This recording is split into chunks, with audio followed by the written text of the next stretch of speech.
Olá, meus amigos, um dia de muita paz para todos nós. Hoje, exatamente 7 de abril de 2025, estamos nós reunidos para estudarmos a obra Cartas e Crônicas, psicografado por Francisco Cândido Xavier, pelo irmão X, que é o nosso Humberto de Campos. Nós iniciamos, hoje é a terceira aula que nós estamos em torno da mensagem 28, titulado Kardec e Napoleão. Vamos envolver a nossa irmã Carlinha para fazer a nossa prece de gratidão a Deus e logo depois vamos recapitular, né, Carlinha? E darmos início à nossa atividade. Vamos orar? Vamos. Amado Jesus, te agradecemos a oportunidade que tu nos concede de, no meio da correria, no meio do turbilhão, podermos parar um instante e relembrar essas lições. Lições que nos mostram o teu amparo constante e a tua misericórdia para com todos nós. Ajuda-nos a aprender essas lições, a colocá-las no nosso coração, vivenciá-las, sobretudo no nosso mundo mais íntimo, na nossa casa, no nosso trabalho, e possamos ser exemplo de tudo que aprendemos aqui. Ajuda-nos sempre a caminhar contigo e nos ajuda também a compreender melhor. Fica conosco hoje e sempre, que assim seja.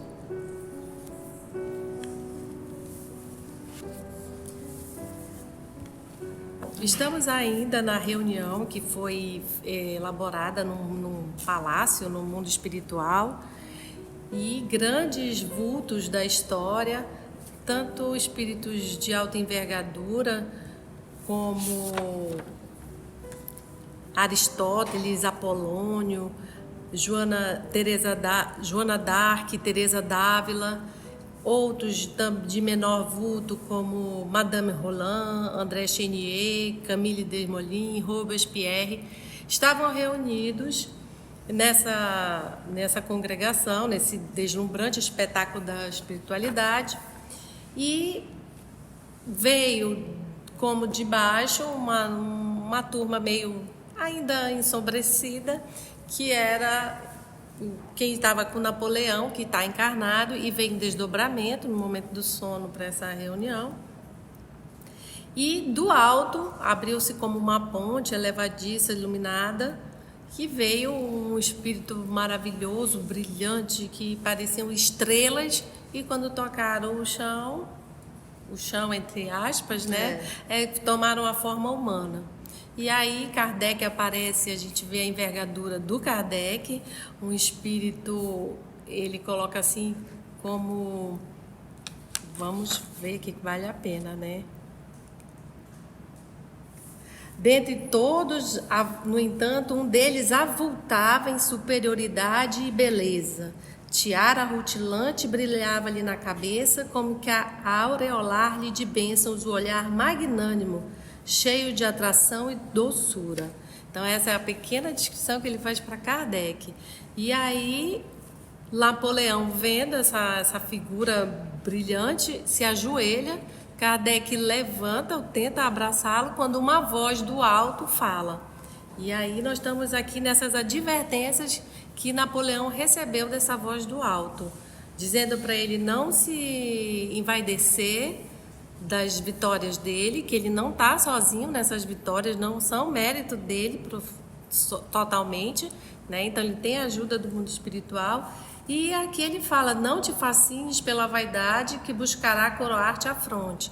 Como todos os poderosos, né, começam os bajuladores, e ele é advertido. E aí nós estamos aí nessas ainda recomendações dessa voz do alto. Vamos nós então. Vou só voltar um pouquinho.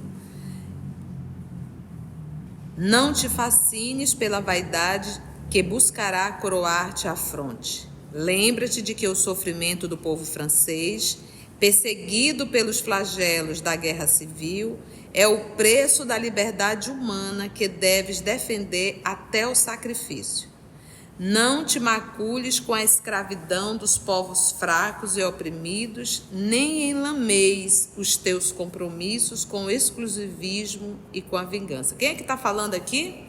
Uma voz enérgica e doce, que fala em nome do Espírito da Verdade. Imagina, recorda que, obedecendo às injunções do pretérito do passado, renascestes para garantir o ministério espiritual do discípulo de Jesus, que regressa à experiência terrestre. Então aqui a gente vê toda uma programação. A vinda de Napoleão era inclusive para preparar o campo e o trabalho para Kardec atuar.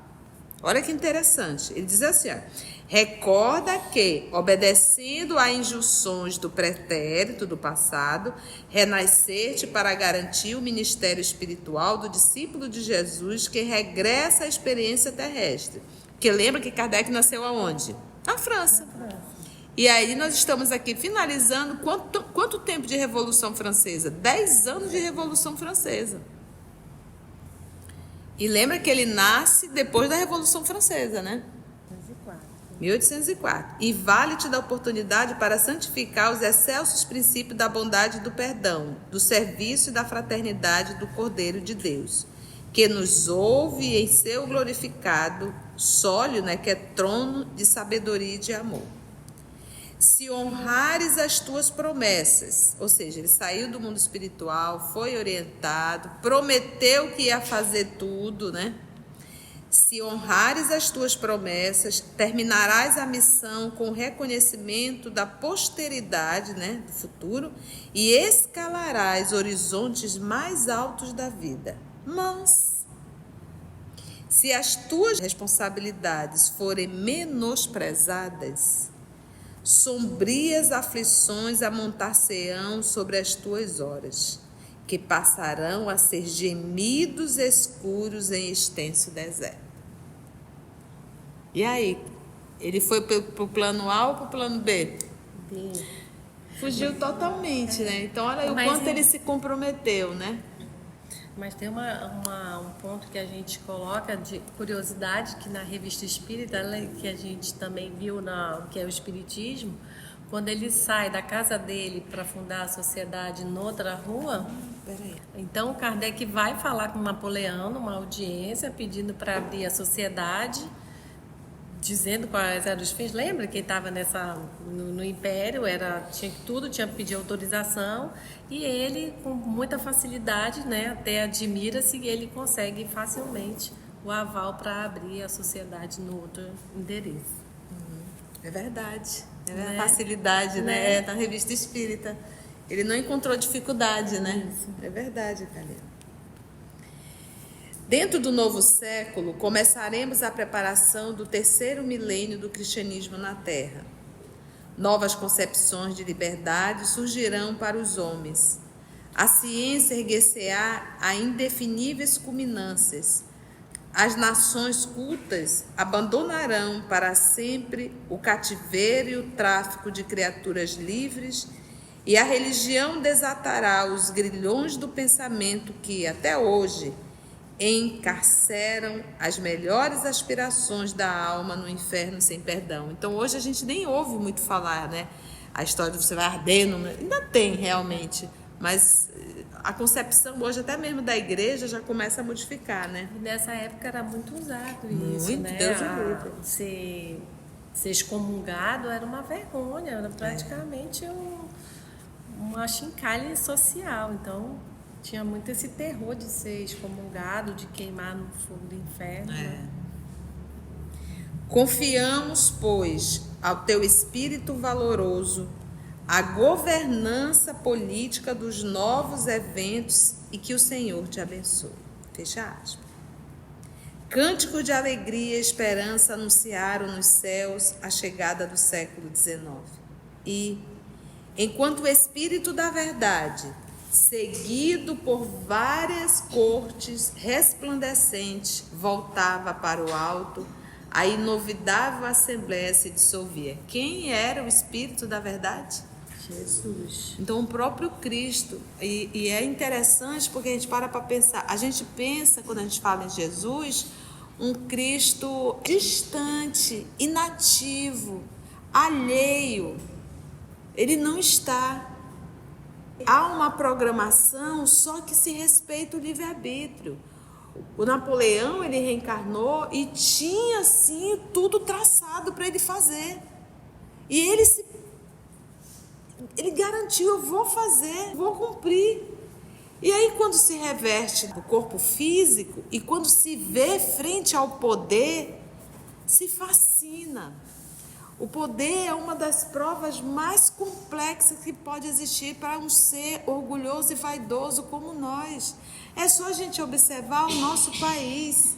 Nós sabemos que o Brasil é a reunião de espíritos bem endividados. Nós sabemos disso, nós estudamos isso na obra Brasil, Coração do Mundo, Pátria do Evangelho. Talvez não à toa a gente esteja nessas mensagens, né? Sim, sim, da França, sim, né? sim.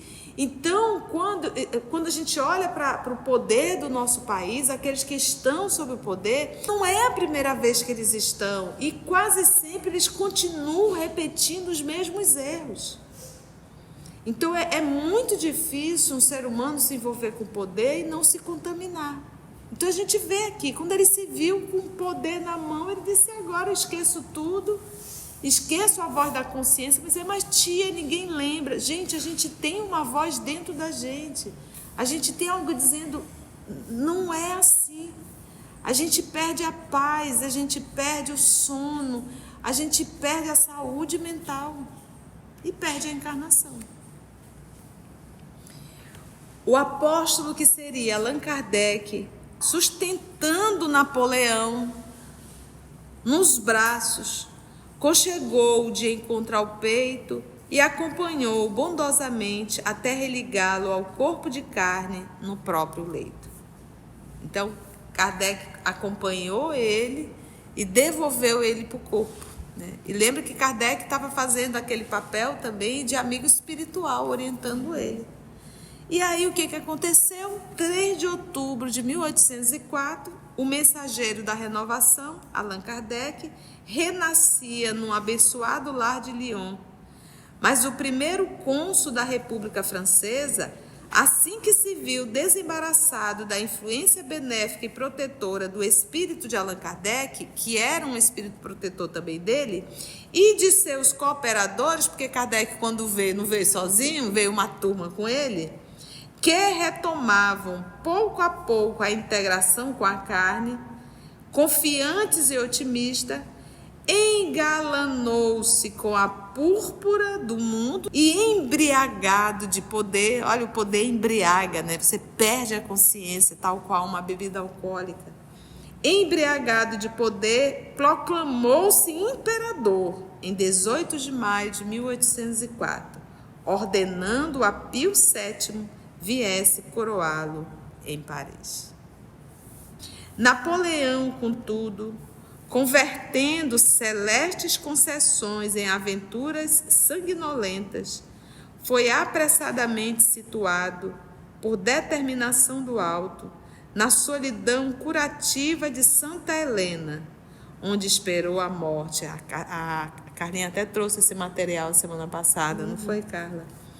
Enquanto Allan Kardec, apagando a própria grandeza, na humildade de um mestre-escola, porque ele foi professor, né? Muitas vezes atormentado e desiludido, como simples homem do povo, deu integral cumprimento à divina missão que trazia à Terra, inaugurando a era espírita cristã, que, gradativamente, será considerada em todos os quadrantes do orbe como a sublime renascença da luz para o mundo inteiro.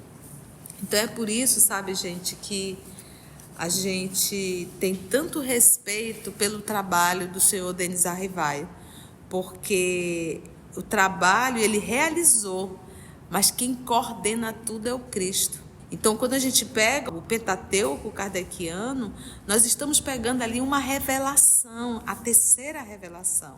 E deve ser manuseado com muita atenção, com muito respeito, com muito cuidado, estudado e vivido. Porque é esse o percurso para retrazer o cristianismo que mataram ao longo desses séculos. Foi bom, gente? Foi longo, né? Carlinhos, algum comentário?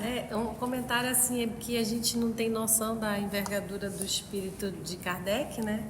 E, inclusive, até meu marido, conversando curiosidades, perguntou se dentro do movimento espírita tem alguém que discorde de Kardec. Eu disse, não, olha, a gente discorda de muitas coisas, mas nesse ponto não tem. Não tem a dissidência quanto às coisas da doutrina, porque agora a gente entende por quê. Tão consolidado que é, pelo espírito que é, não tinha como, né? Já vem certo para evitar aquelas dissidências, assim, vamos dizer, abrindo entre aspas, assim, os espíritas protestantes, porque não aceitam tal coisa. Então, isso não tem. Então, a gente vê agora o porquê a envergadura, a luminosidade do espírito de Kardec. Se você chegou até aqui o final, deixa seu comentário. É muito importante a gente poder ler o teu comentário. Não esqueça de curtir para que possa divulgar a página, dar o seu like, né? E, se possível, faça a sua inscrição no nosso canal e toca o sininho. Porque quando você toca o sininho, o YouTube avisa para você quando o EOS publicar um novo estudo. Então, receba um grande abraço da família EOS Manaus. Antes de orarmos em agradecimento, vamos ouvir algumas considerações da tia que destacamos neste estudo para a reflexão dos ensinamentos. Vamos aos destaques da tia?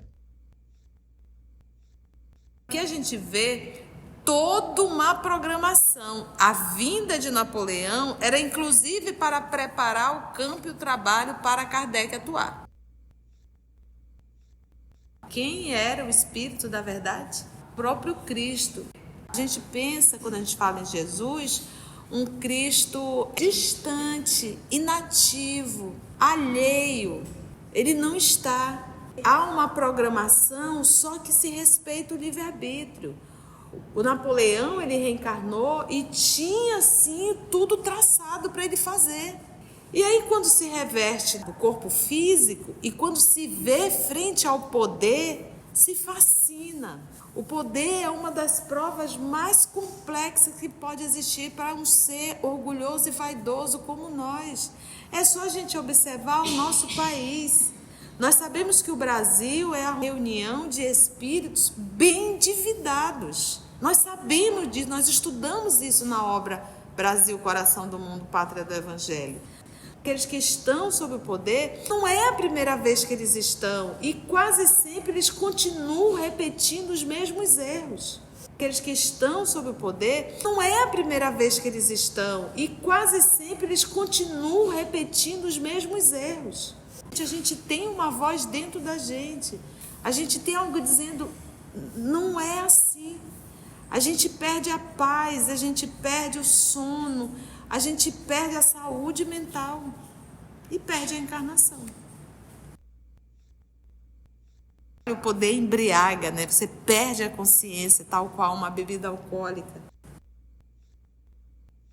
Então é por isso, sabe, gente, que a gente tem tanto respeito pelo trabalho do senhor Denis Arrivaio, porque o trabalho ele realizou, mas quem coordena tudo é o Cristo. Então, quando a gente pega o Pentateuco kardeciano, nós estamos pegando ali uma revelação, a terceira revelação. E deve ser manuseado com muita atenção, com muito respeito, com muito cuidado, estudado e vivido. Porque é esse o percurso para retrazer o cristianismo que mataram ao longo desses séculos. Assim, concluindo o nosso estudo de hoje e agradecendo o nosso Mestre Jesus por mais este momento de aprendizado, vamos orar? Agradecemos a Deus, nosso Pai, por mais uma oportunidade de aprendizado, de estudo, e se Deus nos permitir, até o nosso próximo encontro. Graça te damos, amor querido, e assim. EOS Manaus. Estudando para servir ao Cristo. Visite nosso site em www.eosmanaus.org. No YouTube, procure o canal EOS Manaus. Participe do nosso grupo no Facebook. No Instagram somos @EOS Manaus. Escute e estude na Rádio Manaus de Estudos Espíritas. Estamos, também, em diversas plataformas de áudio. Procure EOS Manaus, no seu aplicativo preferido. EOS Manaus. Estudando para servir ao Cristo.